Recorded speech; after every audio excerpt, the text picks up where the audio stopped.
नमस्कार। चंद्रकांत भट्ट। भारत 1947 और अभी आया आज़ाद हुआ। अभी आया 2025 चल रहा है। क्या बदला? आज़ादी के बाद भारत ने क्या खोया, क्या पाया, वो आपको सोचने की ज़रूरत है। वो भी वक्त था जो अंग्रेज शासक थे, मुगल शासक थे, तो भी स्वतंत्रता, आज़ादी बोलने की, न्यायतंत्र भी था। तो आज क्या फर्क है, तो वो दिखाने के लिए हमारे रमेश भाई सवानी साहब हैं, वो राहुल जी हैं, वो कितने लोग हैं जो फेसबुक पर लिखते हैं। आज यूट्यूब में कितने वीडियो मैं देखता हूँ, और भारत में जो मीडिया आज अंध हो गया है, कुछ बताता नहीं है। प्रिंट मीडिया को दबा दिया गया है, टीवी मीडिया तो खरीदा हुआ है, और लोग भी आज सच्चाई समझ पा नहीं, क्योंकि ये आज़ादी के बाद में लोगों को कुछ पता ही नहीं है कि आज़ादी किस तरह मिली। क्योंकि और आज जो सत्ता में, उसको आज़ादी से कोई मतलब नहीं है। उन्हें तो सिर्फ सत्ता से मतलब है। उनका ध्येय सेवा नहीं है, उनका ध्येय सिर्फ सत्ता और धन प्राप्ति है। तो मैंने चलो कि सच्चाई के साथ एक भयानक शत्रुता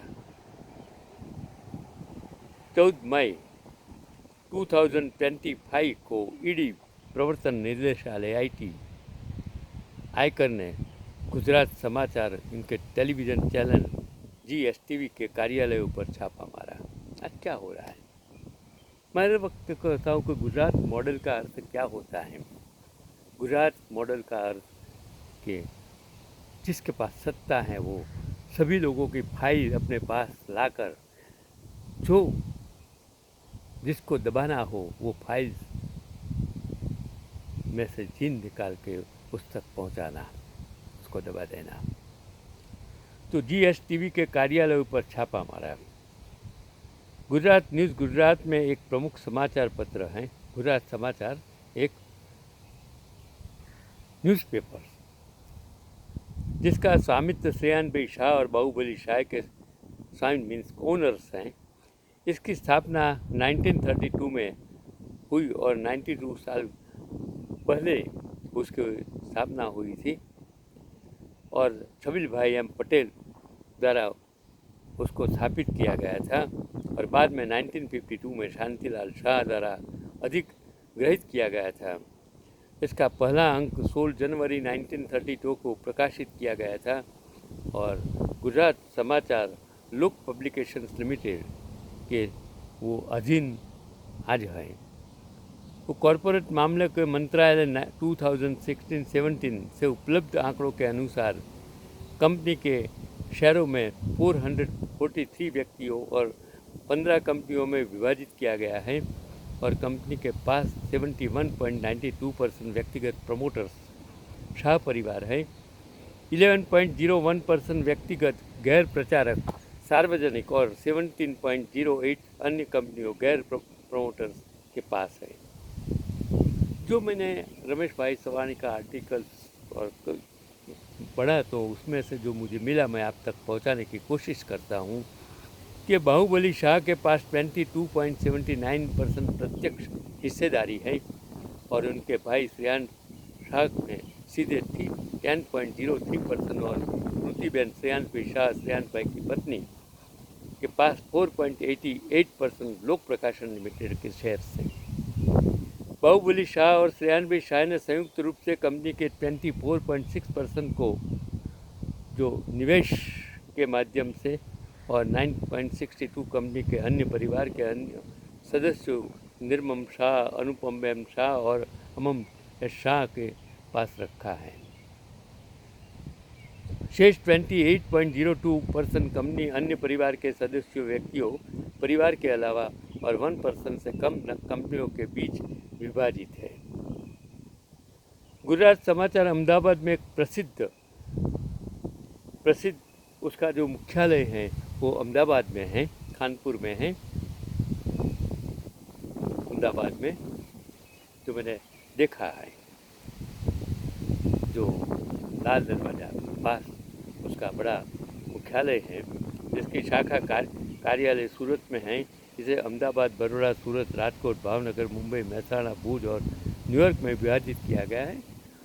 जब उस ज़माने में तूफान हुए तो इसकी वजह से उसको जलाया गया। बाद में उसने, और जो सारे पेपर्स, न्यूज़पेपर्स हैं अलग अलग, ये सभी ने अपनी अपनी प्रिंटिंग अलग अलग जगह से शुरू कर दी। जैसे उसको इफेक्ट ने उसकी पूर्ति अलग अलग जगह से निकालने का शुरू कर दिया, इसी तरह उन्होंने भी किया। और थोड़े हफ्ते पहले 19 अप्रैल को श्रीमती स्मृतिबेन शाह, श्रेयानबी शाह की पत्नी की मृत्यु हो गई। बाहुबली शाह को दूसरे दिन छापे बांधकर, मतलब ईडी सीबीआई का छापा बांधकर उसको गिरफ्तार किया। ईडी इसने इस पर कोई स्पष्टीकरण नहीं दिया है कि ईडी ने गुजरात समाचार पर छापा मारा है। ऑफिशियल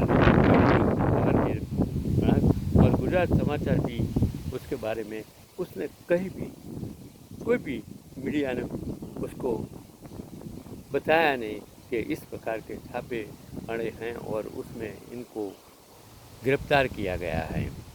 तो इसके बारे में हमारे जो रमेश भाई सवाणी के कुछ मुद्दे हैं जो उसने निकाले हैं कि वो एक्स IGP गुजरात बहुत पढ़े लिखे इंसान हैं, लीगल नॉलेज हैं। एक्स IGP उसका तजुर्बा पुलिस डिपार्टमेंट में होने के कारण बहुत कुछ बड़ा है, उसके पास आज भी बहुत सारी नॉलेज है। मैं उसका भक्त नहीं कह सकता हूँ, मैं उसको सैल्यूट करता हूँ, क्योंकि भक्त होना वो गलत चीज़ है और उसमें अंधभक्त होना वो सबसे बड़ी बुरी चीज़ है। मैं न तो किसी का भक्त हूँ न तो अंधभक्त हूँ। I am talented person. मुझे अच्छा लगता है जो मेरे पास जानकारी हो, मुझे सही लगता है वो मैं आप तक पहुँचाने की कोशिश करता हूँ। तो उसके जो मुद्दे हैं जो मैंने पढ़े बहुत सही लगे कि गुजरात समाचार को ईडी IT के छापे पर चुप क्यों है, खुद समाचार पत्र क्यों चुप है, क्या ये छापे अखबार का सबक सिखाने के लिए है? यह एक छोटी सी घटना नहीं है, फिर भी गुजरात के पत्रकारों ने अपनी आवाज़ क्यों नहीं बढ़ाई? ये फेसबुक पर लिखा आर्टिकल्स मुझे लगा कि अगर भारत में लोकशाही है, स्वतंत्रता है, आज़ादी है, तो इस बार ऐसा क्यों नहीं हो रहा है? वो एक प्रश्नार्थक सवाल है। क्या दूसरा उसने लिखा है कि क्या गुजरात समाचार के अन्य मालिकों को बाहुबली शाह के बाद गिरफ्तार करने की धमकी दी गई है? तो गुजरात की खबर चुप हो गई होगी, शायद इसलिए अन्य पत्रकार चुप रहे हैं। तो कार्टूनिस्ट मंजूले अनुमोदन ने X पर लिखा है कि सब चुप क्यों है? क्या यह एक अघोषित कटोकटी मीन्स अप्रिय संकट नहीं है? तीसरा, आज देश का मुखिया जो गुजरात समाचार के साथ एक संकेत उसने दिया है कि गुजरात समाचारों का X अकाउंट ऑपरेशन सिंदूर से पहले उसको अवरोध बंद कर दिया जाएगा। 400 से अधिक अधिकारियों ने सुबह 40 और स्थानों पर सुबह जल्दी छापा मारा। इससे पता चलता है कि मुखिया के निर्देश के बिना इतने बड़े पैमाने पर छापा नहीं मारा जाएगा और स्वाभाविक रूप से गुजरात समाचार का इस छापे का स्थायी प्रभाव पड़ेगा। इस बात की भी संभावना है कि गुजरात समाचार जैसे NDTV की तरह उसको भी निगल लिया जाएगा। फिर आगे एक प्रश्न और भी है कि मान लें कि गुजरात समाचार ने एक आर्थिक घोटाला किया है तो यह अब तक निष्क्रिय क्यों है? क्या मोदी जी ने 2014 से 2025 तक किसी भी आर्थिक अपराधियों से संपत्ति जब्त की है और इसे सरकार में जमा किया है? एक प्रश्नार्थ उसने। ये मोदी जी की सच्चाई के साथ एक भयानक शत्रुता है। उन्हें BBC, wire news, click, 4 PM आदि के लिए भारी जनहाट जो गोदी मीडिया उन्हें प्रिय हैं और ये क्यों अप्रिय हैं। एक भी गोदी मीडिया ने 2014 से 2025 तक छापा नहीं मारा। ITED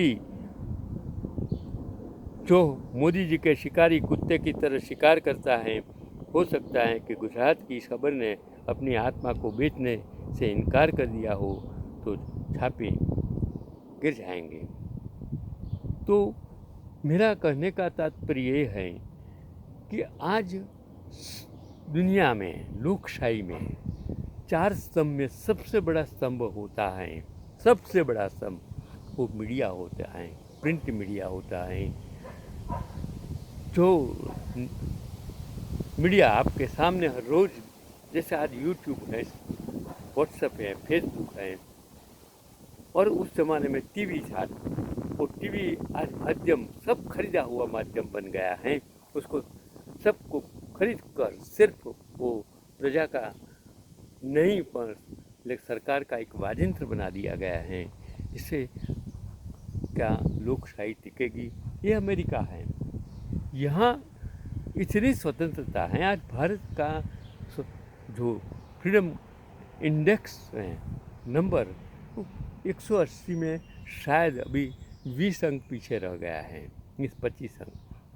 वो क्या बताता है कि इतना बड़ा लोकशाही कहने वाला देश, 140 करोड़ की बस्ती वाला देश में ये लोकशाही में स्वतंत्रता इतनी गिर गई है। क्या हम इसे लोकशाही देश कह सकते हैं?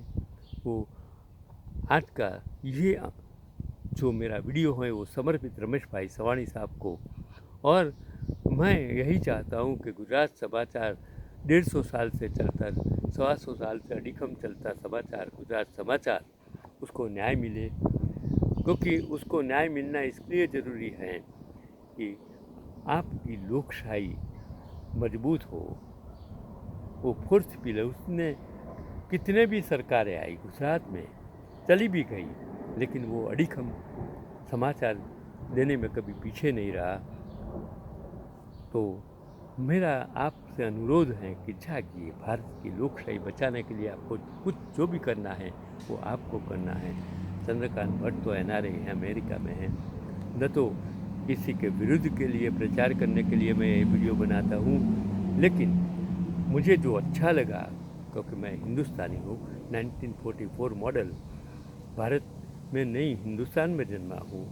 मैंने आज़ादी देखी है, मैंने भारत को देखा है, मैंने लोकशाही के स्तंभों को देखा है, मैंने हर CM को देखा है, नज़दीक से देखा है, उनके साथ बैठा हूँ।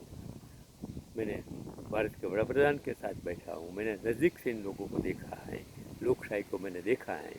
तो मैं आपको एक अपील करूँगा कि जागिए, लोकशाही बचाइए। हम अगर लोकशाही में MP MLA बिकने शुरू हो जाएंगे और ख़रीदने वाले होंगे तो लोकशाही कैसे बचेगी?